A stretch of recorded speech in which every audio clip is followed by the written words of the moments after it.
If you don't want accidental modification of data, then you can use the option known as protected seats and ranges. So this is what I have, as you can see right here. So this is the table. So if I were to select all of this right here, I can go around into data, and over here you can see protected seats and ranges is an option.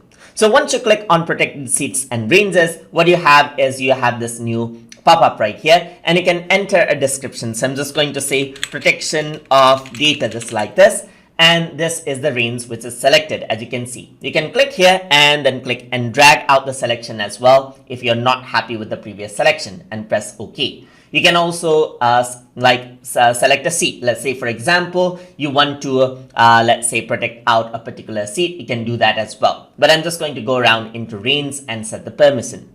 So once you do that, you can see that you can just show a warning when editing a range. So let me just press OK. It says editing is there. So if I were to change this into 100 and press enter, it says you're trying to edit part of this seat that shouldn't be changed accidentally. Edit it anyway, so it asks you for confirmation right here. You can go around over here and you can change the permission so that only you can change as well. So you can change it to restrict who can edit the range, and you can say only you or custom. So if you don't want others to change it, that is others who you shared the document with change this particular range, then you can choose only you and press done as well. So there you go, that's the protected range. Another thing that you can do is you can work around with the cell as well. So this is what you have, as you can see right here. Let me just delete this out. I'm going to say seat or range. You can go around into seat. Let's say, for example, I'm going to type in as shopping.